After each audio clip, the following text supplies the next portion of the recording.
മുണ്ടത്തിക്കോട് വെടിക്കെട്ട് അപകടമുണ്ടായപ്പോൾ പലതരത്തിൽ നമ്മൾ കണ്ടു, ചിതറിത്തെറിക്കുന്നുണ്ടായിരുന്നു ഗുണ്ടും അമിട്ടും പടക്കങ്ങളും ഒക്കെ.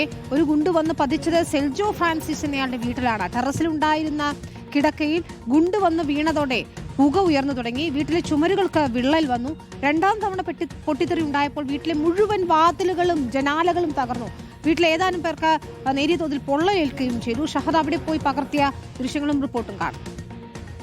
സെൽജോ എന്ന് പറയുന്ന ഒരാളുടെ വീട്ടിലാണ് നമ്മളുള്ളത്. ഇപ്പോൾ അവർ ടെറസിൻ്റെ മുകളിലാണ് നമ്മളുള്ളത്. ഈ ടെറസിൻ്റെ മുകളിൽ നമുക്ക് കാണാൻ സാധിക്കും, അതായത് ഇതിൻ്റെ തൊട്ട് പുറകിലായിട്ടാണ് ഈ സാധനങ്ങളൊക്കെ നിർമ്മിക്കുന്ന ഈ പറമ്പുള്ളത്. അവിടെ നിന്നും ഇത് തെറിച്ച് വന്ന് ഇവിടേക്ക് വീഴുകയാണ് ചെയ്തിട്ടുണ്ടായിരുന്നത്. അപ്പോൾ ഇവിടെ ഒരു ചെറിയ അതായത് കിടക്ക ഉണ്ടായിരുന്നു. അത് ഇവർ ഉപേക്ഷിച്ച കിടക്കയാണ്, ഉന്നത്തിൻ്റെ ഒക്കെ ആയതുകൊണ്ട്. പക്ഷെ അത് ഇവിടെ ഉണ്ടായിരുന്നു. അതിലേക്ക് വന്ന് വീണു. മൊത്തമായിട്ട് അത് അങ്ങ് കത്തി, അല്ലെങ്കിൽ അത് പുക ഉയർന്ന് മൊത്തമായിട്ട് കത്തിയിട്ടുണ്ട്.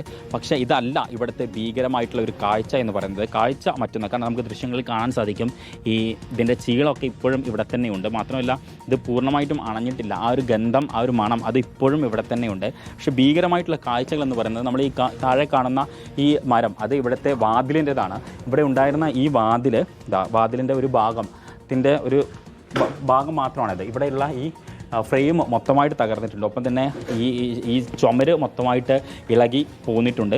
ഒപ്പം തന്നെ ഈ വാതിലാണ്, നമ്മൾ ഈ ദൃശ്യങ്ങൾ കാണുന്നത് ഈ വാതിലാണ്. ഈ വാതിൽ ഇവിടെ നിന്നും മൊത്തമായിട്ട് അടർന്നു പോകുന്നതാണ്, കാരണം ഇവിടെ ഇരിക്കുകയായിരുന്നു. ഒപ്പം തന്നെ ഇവിടെ ഈ ബാത്റൂമിൻ്റെ ഇവിടേക്ക് വീണിട്ടുണ്ട്.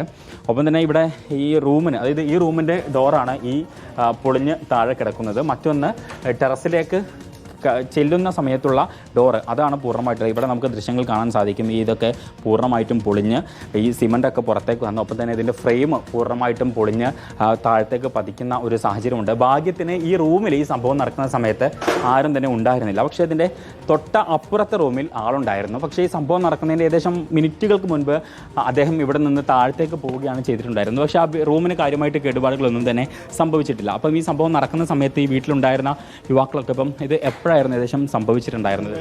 3 മണിയോട് കൂടിയിട്ടാണ് ഉണ്ടാവുന്നത്.